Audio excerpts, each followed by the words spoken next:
یا پنکھا کوئی بھی چیز چلائیں تو پھر وہ وقت پر ہمیں فائدہ دے گا. ہمارے اولیاء بزرگان دین اسلاف واقعات تو وہ دور دور کی بات ہے. حالیہ میں قریب کے زمانے میں اولیاء کو دیکھیں، انہوں نے کس طرح رمضان مبارک کی قدر کی ہے اور رمضان مبارک میں کس طرح انہوں نے اعمال کا ایک لحاظ سے ذخیرہ انہوں نے جمع فرمایا. حضرت مولانا زکریا کاندیلوی رحمۃ اللہ علیہ فرمایا کرتے تھے کہ رمضان مبارک جیسی داخل ہوتا ہم 3 شخص ہوتے ہیں، میرے چچا زاد، چچا اور والد اور میں خود، تینوں حافظ قرآن تھے. کہتے ہیں کہ تراویح کی نماز پڑھنے کے بعد والد محترم وہ نوافل کے اندر لگ جاتے تھے. ان دونوں کو چھٹی کروا دو. تراویح کے بعد کہتے ہیں کہ پھر والد صاحب قیام اللیل فرماتے ہیں، نوافل کا اہتمام فرماتے ہیں. اور اس کے بعد فرمائے میرے چاچا جو تھے وہ والد صاحب سے کہتے اب معذرت کے ساتھ اب آپ آرام کر لیں، میں آگے بقیہ نماز شروع کرتا ہوں. پھر یہ سحری تک چلتا سلسلہ ان کا، اور سحری سے لے کر پھر فجر تک مولانا زکریا کاندیلوی رحمۃ اللہ علیہ جنہوں نے فضائل اعمال لکھے ان کا سلسلہ چلتا تھا. پوری رات یہ طریقہ رہا ہے، اور صرف پوری رات نہیں پورے رمضان مبارک میں. ان کی زندگی کو دیکھیں، فرشتے بھی رش کر رہے ہوں گے کہ اللہ ایسے لوگ، اسی لیے تو اللہ نے فرمایا تھا انی اعلم ما لا تعلمون.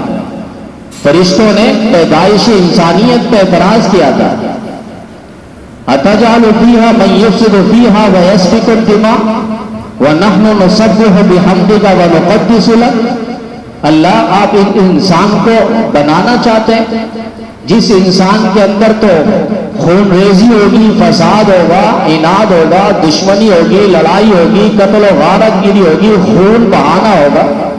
ہم تو آپ کی تسبیح بیان کرتے ہیں، آپ کی تعریف و توصیف بیان کرتے ہیں، آپ کی مدح سرائی، حمد و ثنا، کبریائی، بڑائی بیان کرتے ہیں. یعنی ہم کافی ہے، بس ان کو آپ کیوں پیدا کر رہے ہیں؟ تو اللہ تعالیٰ نے آگے ایک ہی جواب دیا انی اعلم ما لا تعلمون. فرشتوں جو میں جانتا ہوں وہ تم نہیں جانتے. تو اللہ دکھا رہا ہوگا، دیکھو نا کیسے لوگ ہیں. ان کی بیٹیاں 16 پارے گھر کا کام کاج کرتے ہوئے، مولانا زکریا کاندیلوی رحمۃ اللہ علیہ آپ دیدی کے اندر لکھتے ہیں کہ ان کے گھر کی خواتین کا یہ معمول رہا ہے رمضان مبارک میں کام کاج کرتے کرتے 16 پارہ پڑھتی تھی. اشارے کے ساتھ نماز پڑھتے ہوئے دنیا سے چل بسی ہے، لیکن نماز کو انہوں نے خیر آباد نہیں کیا. ایسے بیماری کی حالت میں آج ہم تو ایک بہانہ ڈھونڈتے ہیں، سر پہ درد ہے، بخار ہے، میں روزہ رکھ سکتا ہوں یا نہیں. بخار اور سر درد سے اس سے کوئی چھٹی نہیں ہو جاتی. وَإِن كُنتُم مَّرْضَىٰ أَوْ عَلَىٰ سَفَرٍ. قرآن کریم کے اندر اللہ نے فرمایا جب تم مریض ہو یا حالت سفر میں ہو تو تمہیں رخصت ہے کہ تم روزہ چھوڑ سکتے ہو، بعد میں وہ روزہ رکھ لو. مرضا بیماری، علماء نے اس کی تفسیر بیان کی ہے وہ کون سی بیماری ہے. یعنی ایسی بیماری جو مرض بڑھ جانے کا اندیشہ ہو، یعنی روزہ رکھنے سے مزید بیماری بڑھ جائے، ایسی بیماری ہے.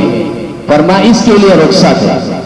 یا ایسی بیماری جو ہلاکت کے قریب پہنچا جائے، اندیشہ اس کی موت ہو جائے گی اگر یہ روزہ رکھے گا. فرمایا یہ 2 صورتیں بیماری کی.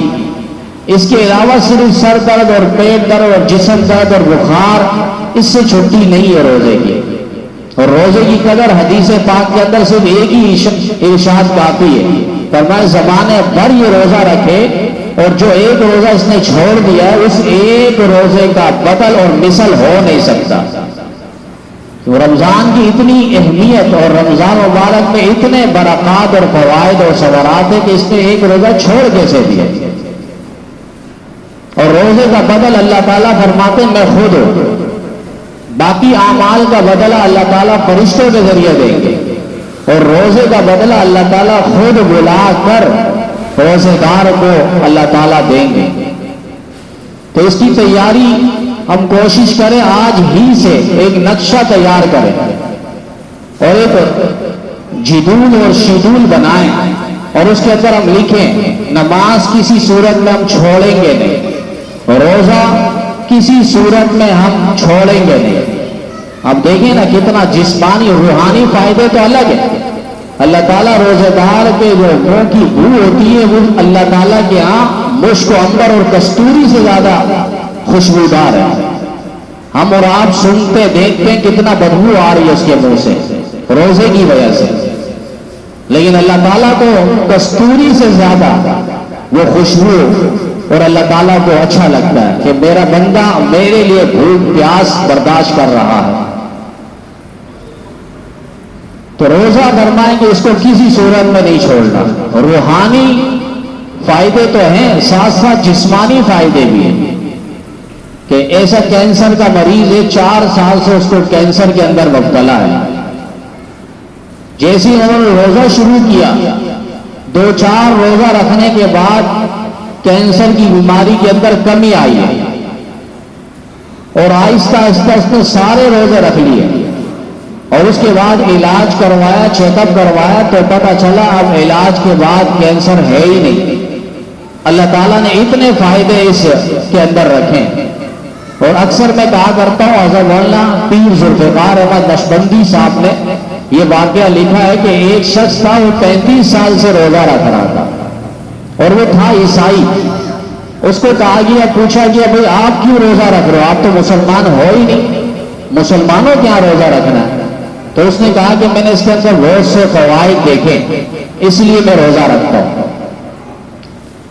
پورا جسم کا نیٹ ورک چل رہا ہوتا ہے 11 مہینے کے اندر، ایک بھوک کی حالت پہ بیکٹیریا پیدا ہوتی ہے اور اس کا ہونا ضروری ہے، اور وہ بھوک آج پورے دن کے اندر ہم رمضان کے علاوہ بھوک محسوس ہی نہیں کرتے صحیح سے۔ یہاں نیند سے اٹھو فوراً کھانا ناشتہ تیار ہے، کھا پی لیا، دوپہر کا وقت ہے کھا پی لیا، عصر کا وقت ہے شام ڈلنے سے پہلے الگ پھر تناول کر رہے ہیں، پھر عشاء کے بعد الگ مرغ مسالہ وہ کھا رہے ہیں، یعنی بھوک ہمیں محسوس ہی نہیں ہوتی۔ یہ رمضان مبارک کا 1 مہینہ ہے، اس کے درمیان روزہ رکھنے کی وجہ سے بھوک کی شدت انسان کو لگتی ہے اور اس سے بیکٹیریا پیدا ہوتا ہے۔ بھوک کی بیکٹیریا الگ ہوتی ہے جس کی وجہ سے اس کے جسم کے اندر جو رطوبت ہے، زائد فاسد ہے، مادہ ہے، جس کی وجہ سے اس کے جسم کے خون کے اندر مسئلہ اور رکاوٹ ہے، فرمایا وہ ساری چیزیں دور ہوتی ہیں۔ تو روزہ ہم جہاں روحانی فائدہ دیکھتے ہیں وہی ساتھ ساتھ ہمارا جسم کا بھی ایک لحاظ سے ورزش ہے۔ ہم وہ شوق اور ذوق کے ساتھ روزے کا بھی اہتمام کریں۔ اب ایک شخص تھا وہ روزہ رکھتا ہی نہیں تھا، ایک دن اچانک وہ پانی پی رہا تھا، کسی نے دیکھ لیا اور کہا کہ تم نے روزہ نہیں رکھا، تو مذاقاً اس نے کہا کہ آج ہی میں نے صرف روزہ نہیں رکھا، یعنی آج دیکھ لیا لوگوں نے اس وجہ سے کہہ رہے ہیں کہ آج ہی میں نے روزہ نہیں رکھا، باقی دنوں میں تو روزہ اور نہیں رکھا تھا۔ تو روزے کی ہم قدر کریں اور تراویح کا خاص اہتمام ہو۔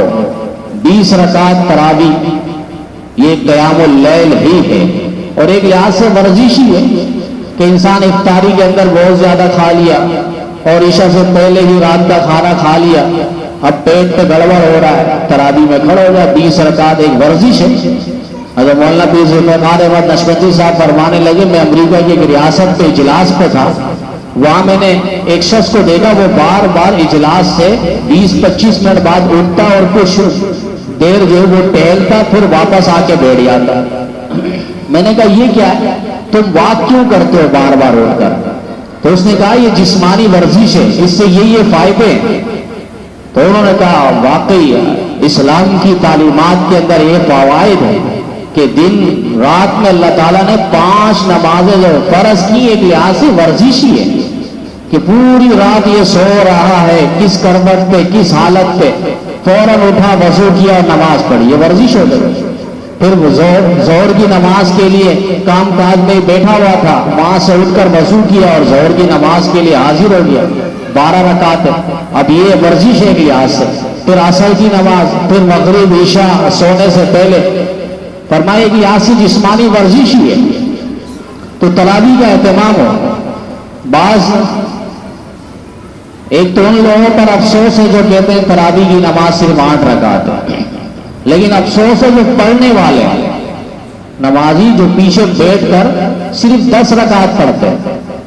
اب وہ پڑھ تو رہے 20 رکعت، لیکن وہ 10 رکعتیں انہیں نصیب ہوتی ہیں، یعنی پہلی رکعت پہ کھڑے نہیں ہوتے۔ امام قاری جب پڑھا کر رکوع میں جائے گا پھر یہ رکوع میں جائے گا۔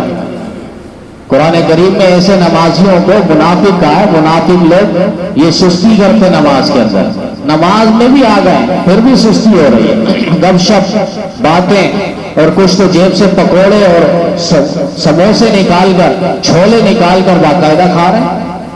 اب نماز کی حالت پہ روح افزا پی کر کلی بغیر کیے نماز کی حالت پہ کھڑے، اب نماز ہوگی اس کی کہ نماز کے اندر کھانا پینا چل رہا ہے۔ تو ایک لحاظ سے ایک نماز اور تراویح کی بے حرمتی ہوتی ہے، اس کا خاص اہتمام ہو ان چیزوں سے بچنے کا کہ تراویح 20 رکعتیں، نبی علیہ السلام نے کبھی بھی 8 رکعت تراویح نہیں پڑھائی۔ مصنف نے ابن ابی شیبہ حدیث کی کتاب ہے، عبداللہ بن عباس رضی اللہ تعالیٰ عنہما کی حدیث ہے، نبی علیہ السلام صلی رسول اللہ صلی اللہ علیہ وسلم فی رمضان 20 رکعۃ والوتر، 3 دن مسلسل نبی علیہ السلام نے 20 رکعت تراویح پڑھائی اور وتر کی نماز پھر اس کے بعد 3 دن۔ چوتھے دن صحابہ انتظار میں تھے، نبی علیہ السلام نہیں آئے۔ نبی علیہ السلام نے فرمایا مجھے پتا تھا تم لوگ بیٹھے ہو لیکن میں جان بوجھ کر نہیں آیا، کیوں؟ خشیت ان یکتب علیکم، ایسا نہ ہو پھر یہ تراویح کی نماز تم پر فرض ہو جائے۔ بعض یہ کہتے ہیں کہ بھئی تراویح کی نماز تو فرض نہیں ہے لہذا اس کا پڑھنا بھی کوئی ضروری نہیں ہے، ایسی بات نہیں ہے۔ تراویح کی نماز سنت موقوف ہے، بلا عذر چھوڑنے والا وہ گناہ کا مرتکب ہے۔ نبی علیہ السلام نے اس کے بعد فرمایا کہ تم اپنے گھروں میں نماز پڑھ لو کیونکہ وحی کا سلسلہ چل رہا ہے، ایسا نہ ہو وحی اترے اور تراویح کی نماز تم پر فرض ہو جائے اور مشکل ہو جائے۔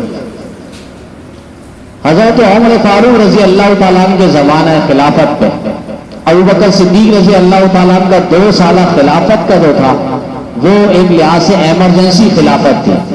ادھر مسلمہ کذاب اٹھ رہا ہے، ادھر اسود عنسی اٹھ رہا ہے، ادھر اسامہ کا لشکر بھیجنا ہے، ادھر منکرین زکات اٹھ چکے ہیں، ادھر فتنہ ارتداد اٹھ چکا ہے، یعنی سب کے ساتھ مقابلہ ہو رہا ہے ایک ہی وقت پہ۔ یہاں بیعت کا مسئلہ چل رہا ہے، کن مسئلے کو سنبھالیں، لیکن ان سارے مسئلے کو سنبھالنے کے لیے ہی اللہ تعالیٰ نے سیدنا ابو بکر صدیق رضی اللہ تعالیٰ عنہ کو پیدا فرمایا تھا۔ 2 سالہ ایمرجنسی دور گزارنے کے بعد دور فاروقی میں حضرت عمر فاروق رضی اللہ تعالیٰ نے صحابہ کو بلوایا اور اس بات مشورہ کیا تراویح کے مسئلے پہ کہ کوئی مسجد نبی کے اس کونے پہ تراویح پڑھ رہا ہے، کوئی اس کونے پہ پڑھ رہا ہے، کوئی گھر پہ پڑھ رہا ہے، ایسا نہ ہو کہ ایک کوئی کھڑا کر دیا جائے اس کے پیچھے سارے تراویح پڑھیں۔ تو صحابہ نے فرمایا کہ یہ نبی علیہ السلام نے تو اس طرح نبی کے زمانے میں نہیں ہوا لہذا آپ کر رہے ہیں۔ کہا ٹھیک ہے، نبی علیہ السلام کے زمانے میں نہیں ہوا، نبی نے یہ کہا تھا، فرمایا تھا کہ اپنے اپنے گھروں میں آ کے تراویح پڑھ لو، اور اس وقت میں بھی تھا، لیکن آگے نبی علیہ السلام نے کیا فرمایا تھا؟ خشیت ان یکتب علیکم، مجھے ڈر ہے کہ ایسا نہ تم پر تراویح کی نماز فرض ہو جائے، وہی اتر رہی ہے۔ حضرت عمر نے فرمایا آپ بتلاؤ مجھے کیا وہی ابھی اتر رہی ہے؟ صحابہ نے فرمایا نہیں، وحی کا سلسلہ ختم ہے، نبی دنیا سے جا چکے ہیں، آخری نبی ختم الرسل کا تاج آپ کے سر پر ہی تھا، آپ دنیا سے جا چکے ہیں، اب وحی آئے گی نہیں۔ کہا جب وحی نہیں آئے گی تو اب پتہ چلا تم پر یہ نماز فرض بھی نہیں ہوگی، لہذا پھر صحابہ نے اجماع فرمایا اور اس کے بعد جا کر یہ تراویح کی جماعت ہوئی مسجد نبی میں۔ حضرت علی المرتضیٰ رضی اللہ تعالیٰ عنہ کوفہ کی جامع مسجد پہ تشریف لائے، انہوں نے دیکھا جماعت ہو رہی ہے، انہوں نے قرات سنی اور فرمائے کہ نور اللہ قبر عمر کما نور المساجد، اللہ تعالیٰ حضرت عمر کی قبر کو اس طرح روشن کرے جس طرح انہوں نے ہماری مسجدوں کو روشن کر دیا کہ تراویح کا اہتمام ہوا۔ علیکم بسنتی وسنت الخلفاء الراشدین المہدیین، نبی علیہ السلام نے فرمایا تم پر میری سنت لازم ہے اور میرے خلفاء ابو بکر، عمر، عثمان و حیدر کی سنت تم پر لازم ہے۔ وہ کوئی بھی عمل کرے گا مزاج نبوت سے ہٹ کر نہیں کرے گا، مزاج شریعت سے ہٹ کر نہیں کرے گا، کوئی بھی عمل اور فعل وہ کریں گے تو فرمایا مزاج شریعت اور مزاج نبوت پر رہ کر ہی وہ کریں گے۔ بعض ایسی کہہ دیتے یہ عمر کی ایجاد ہے، معاذ اللہ عمر کی بدعت ہے، تو یہ اجماع صحابہ اس پر ہو چکا ہے، اور 20 رکعت تراویح ہے، 8 رکعت تراویح نہیں ہے، لہذا پورے تراویح کا اہتمام ہو۔ بعض 8 پڑھتے ہیں یا 8 پڑھ کے چلے جاتے ہیں، ان کو تراویح اور قرآن کا ثواب نہیں ملتا، وہ کہتے ہیں بھئی 8 ہی پڑھنا ہے اس کے علاوہ نہیں۔ کیوں؟ حدیث پاک کے اندر 8 رکعت ہے، تو 8 رکعت جو وہ ہے وہ پورے 11 مہینے کے اندر نبی علیہ السلام پڑھتے تھے، پورے سال 8 رکعت، اور اس کے بعد وتر 11 رکعت۔ یہ 11 رکعت جو ہے یہ تراویح نہیں ہے، قیام اللیل تہجد کی نماز نبی علیہ السلام پڑھا کرتے تھے پورے سال۔ اب آپ بتائیں پورے سال کے ہم تراویح کی نماز پڑھتے ہیں؟ تو یہ پورے سال نہیں ہے، پورے سال جو نبی علیہ السلام کا معمول رہا ہے وہ تہجد کی نماز ہے، اور 8 رکعت تہجد اور 3 رکعت وتر۔ حضرت عائشہ صدیقہ رضی اللہ تعالیٰ عنہا سے یہ روایت بخاری میں مروی ہے۔ تو تراویح کی نماز جو ہے وہ 20 رکعت ہے۔ حضرت عبداللہ ابن عباس رضی اللہ تعالیٰ عنہما کی باقاعدہ روایت موجود ہے۔ تو ہم تراویح کا بھی اہتمام کریں، اور اسی طریقے سے یہ مہینہ غم گساری کا مہینہ ہے، ہمدردی کا مہینہ ہے۔ ہم کوشش کریں ایک ڈبہ گھر کے اندر رکھ لیں اور اس کے اندر ہر کوئی پیسے ڈالے، جمع کریں، خیرات جس کو کہتے ہیں، صدقہ نکالے روزانہ۔ اگر روزانہ دے نہیں سکتے اس ڈبے کے اندر جمع کر لیں، اور آخری عشرے کے اندر اس ڈبے سے پیسے نکال کر کسی دینی خدمت کے لیے، کسی بیوہ، یتیم، لاغر، مسکین کی مدد ہو جائے، تاکہ وہ بھی ہمارے ساتھ عید کے شانہ بشانہ چل سکے اور عید کی خوشیاں وہ بھی لوٹ سکے، دین کی خدمت اور اہل دین کی خدمت ہو جائے۔ اور افطاری کے وقت بعض افطار پارٹیاں کرواتے ہیں، اور مزے کی بات ہے ایک بھی روزے سے نہیں ہوتے، وہ افطار پارٹی 10 منٹ پہلے ہی، ہارن بجنے سے پہلے ہی افطار پارٹی ہو گئی ہے، چونکہ روزہ تو نہیں رکھا۔ افطار پارٹی میں بھی کوشش ہو کہ کوئی حرام کا لقمہ پیٹ پہ نہ جائے، کہ حرام کا لقمہ کیا کوئی عبادت پھر قبول نہیں، کوئی دعا قبول نہیں۔ حجاج بن یوسف کے پاس ایک شخص آیا اور کہا کہ تم بڑے ظالم ہو اور تم نے اتنے لوگوں کو بے گناہ قتل کیا ہے، چند درویش یہاں رہتے ہیں، ان سے ہم کہیں گے پھر دیکھ لینا تمہارا ستیہ ناش ہو جائے گا، ان کی بددعا تمہیں لگے گی۔ حجاج بن یوسف نے کہا اچھا، ان سارے درویشوں کو بلوایا اور ان کو حرام کا کھانا کھلا دیا، اور اس کے بعد حجاج بن یوسف نے کہا اب میں ان کی طرف سے بھی بے فکر ہو چکا ہوں، کیوں؟ ان کے پیٹ پہ بھی حرام کا لقمہ جا چکا ہے، اب ان کی دعا بھی قبول نہیں ہوگی نہ ان کی بددعا قبول ہوگی، میں ان کی طرف سے بے فکر ہو چکا ہوں۔ تو خاص طور پر اس کا بھی اہتمام اور رمضان مبارک میں کوشش کریں ہم دوسرے کو افطار کروائیں۔ حدیث پاک کے اندر ہے جو دوسرے کو افطار کرواتا ہے کل قیامت کے دن جنت پہ جانے کے بعد نبی علیہ السلام کے ساتھ جنت پہ دسترخوان پہ وہ پھر کھانا کھا رہا ہوگا، اور اللہ تعالیٰ اس کی مغفرت فرما دیں گے اتنے سے عمل پر۔ صحابہ نے پوچھ لیا اور کہہ دیا ہمارے اندر تو اتنی طاقت نہیں، خود ہم کھا نہیں سکتے، دوسرے کو کس طرح کھلائیں گے؟ تو فرمایا کہ ٹھیک ہے، ضروری نہیں کہ ان کو پیٹ بھر کے کھلا دیا جائے، ایک کھجور کا دانہ اس کو دے دیا جائے، ایک لسی اور شربت اس کو پلا دیا جائے۔ شربت میں بھی یہ بات یاد رہے کہ افطاری کے وقت ہم شربت پہ بھی ٹوٹ پڑتے ہیں، تجربے سے یہ بات آئی ہے، اور باقاعدہ ایک بڑے عالم نے بھی اپنے بیان پہ یہ کہا ہے کہ ہم جو افطاری کے وقت شربت وغیرہ میٹھی چیز کھا لیتے ہیں، یعنی میٹھا پانی، شربت، تو اس سے تراویح کے وقت جو ہے سستی ہوگی اور نیند زیادہ آئے گی۔ کچھ دن تک یہ عمل کر لیں کہ بالکل شربت میٹھا پانی جو ہے اس کو ہم نہیں پئیں گے، آدھے سے بھی کم۔ ایک حکیم نے یہاں تک لکھا ہے اور کہا ہے کہ آدھے سے بھی کم جو ہے میٹھا پانی لے لیا جائے تو کوئی حرج نہیں ہے، لیکن پورے 2-2 گلاس 3-3 گلاس بھر کے پینا، جس سے افطاری کے بعد جب ہم تراویح میں کھڑے ہوتے ہیں تو پھر نیندیں آ رہی ہوتی ہیں۔ تو اس سے بچنے کے لیے، سستی اور کاہلی دور کرنے کے لیے ایک بہترین نسخہ ہے، ہم اس کا بھی خاص اہتمام رکھیں کہ پانی پی لے، بھلے پانی سے کوئی منع نہیں ہے، لیکن میٹھا پانی جو شربت وغیرہ ہے اس سے ہم کوشش کریں اجتناب۔ ویسے مہنگائی بہت زیادہ ہے، مہنگائی بہت زیادہ، کم سے کم اور سادہ کھانا کھائیں گے، یہی اللہ تعالیٰ کو پسند ہے۔ یہ جسم میں لگتا ہے تو عبادت میں ایک تشنگی اور حلاوت آتی ہے۔ آگے اس کے علاوہ جو انسان جو چاہتا ہے کہ میں رمضان مبارک میں خوب سے خوب عبادت کروں، اللہ تعالیٰ عبادت کو بھی بڑھا رہے ہیں۔ نیکیوں کا سیزن ہے، نیکیوں کا سیزن ہے، اپنے ماتحتوں پر نرم کریں تو اس کی بھی فرمائیں کہ بخشش ہو جاتی ہے۔ کوئی بڑا سیٹ ہے، مالک ہے، اپنے ساتھ مزدوروں کو رکھا ہوا ہے تو ان کے ٹائم وغیرہ کم کر دیں۔ یہ نہیں کہ تنخواہ بھی کم کر رہا ہے کہ بھائی 10 گھنٹہ پہلے دیتا تھا اب یہ 7 گھنٹہ دے رہا ہے، لہذا اس کی تنخواہ بھی ہم کم کر کے دیں گے، پھر اس کے لیے فضیلت نہیں ہے، اس کے لیے بخشش کا سامان پھر یہ نہیں ہوگا کہ نرمی کرنے والے کے لیے یہ نرمی جو ہے کل جہنم میں آڑ بن جائے گی، رکاوٹ بن جائے گی، یعنی اس کے لیے جنت کا راستہ ہموار ہو جائے گا۔ تو ماتحتوں پر رمضان مبارک کے مہینے میں نرمی کرنا، ماتحت کے اندر بیوی بھی ان کے ساتھ بھی نرمی ہو، پکوڑے اگر دوسرے انداز میں بن گیا، اس کے اندر نمک ہے، مرچی ہے، کچھ اور انداز میں، تو اس میں غصہ نہ ہو، آنکھ بگولا نہ ہو۔ نبی علیہ السلام کا معمول رہا ہے، ما کان عاب رسول اللہ صلی اللہ علیہ وسلم فی الطعام قط، نبی علیہ السلام کھانے میں کبھی بھی عیب نہیں نکالتے تھے، دل چاہا کھا لیا اور دل نہ چاہا تو چھوڑ دیا، اس پر ان کو سب کو شکم نہ کیا جائے، غصہ اور آنکھ بگولا نہ ہوا جائے۔ یہ ایک لحاظ سے نرمی وہاں دکھائیں گے تو ہمارے لیے پھر یہ ساری بشارتیں اور خوشخبری ہمیں ملے گی۔ اس کے ساتھ ساتھ آخری بات یہ کہ رمضان مبارک میں بہت سارے انعام، گھر اور لاٹری اور یہ پتہ نہیں کیا کیا بڑے بڑے مفتیان ٹیلی ویژن کے اندر، چینلز کے اندر وہ اڑ جاتے ہیں۔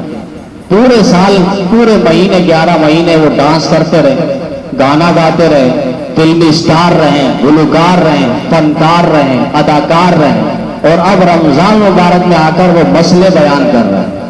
یہ ایسے ہی جیسے کوئی موچی کے پاس جائے اور کہے کہ مجھے ٹیکا لگا دو، یہ ایسے ہی جیسے کوئی ڈاکٹر کے پاس جائے اور کہے میرے جوتے کا تسمہ ٹوٹ گیا اس کو جوڑ دو، یہ ایسے ہی جیسے کوئی میڈیکل کے پاس جائے، میڈیکل اسٹور کے پاس، اور کہے کہ مجھے آٹا اور گھی اور چاول دے دو، یہ ایسے ہی جیسے کوئی جنرل اسٹور کے پاس جائے اور کہے کہ مجھے سر درد، پیٹ درد اور پیر درد کی گولیاں دے دو۔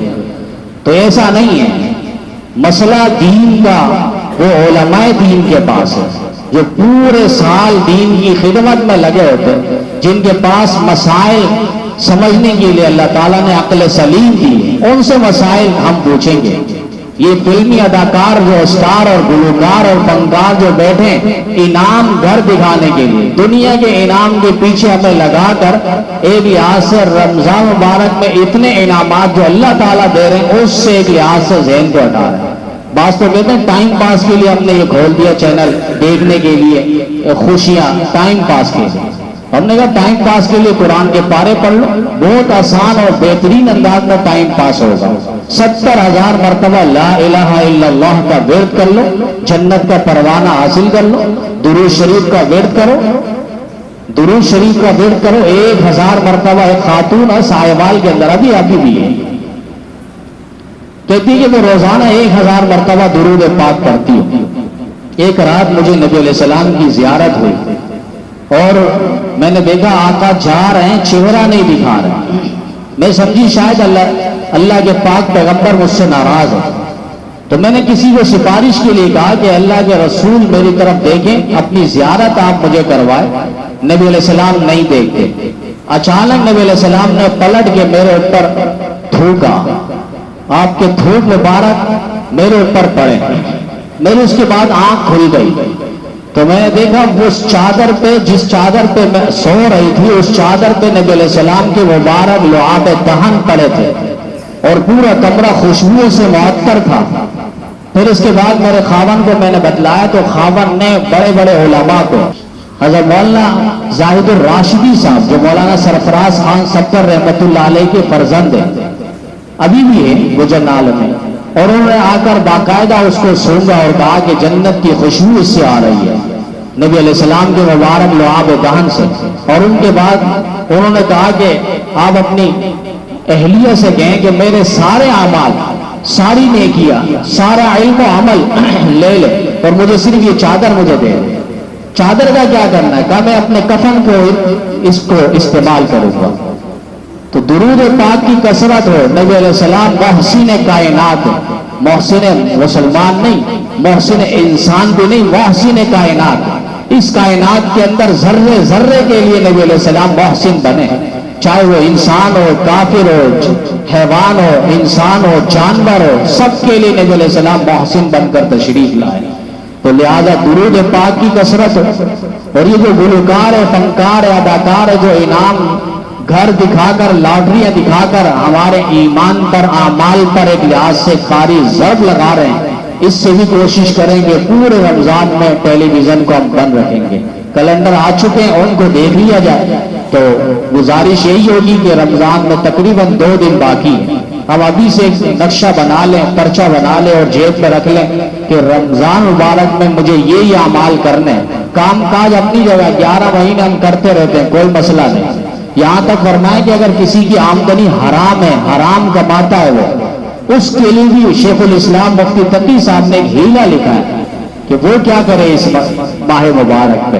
فرمائے وہ کسی کافر سے، ہندو سے قرضہ لے لے، کافر سے، ہندو سے قرضہ لے لے، اس پیسے کو وہ رمضان مبارک میں استعمال کر لے، باقی رمضان کے گزرنے کے بعد پھر اس کی جو آمدنی ہے، حرام آمدنی، وہ اٹھا کر اس کافر اور ہندو کو دے دے۔ لیکن پھر بھی رمضان مبارک کی برکات اور نماز اور تراویح اور روزہ کو وہ چھوڑے نہ۔ پورے اہتمام کے ساتھ ہم کوشش کریں گے، اللہ تعالی ہم سب کو رمضان مبارک کی تیاری اور رمضان مبارک میں جتنے اعمال اللہ شوق اور ذوق کے ساتھ، ہر اعتبار سے دلچسپی کے ساتھ اللہ تعالی نصیب فرمائے۔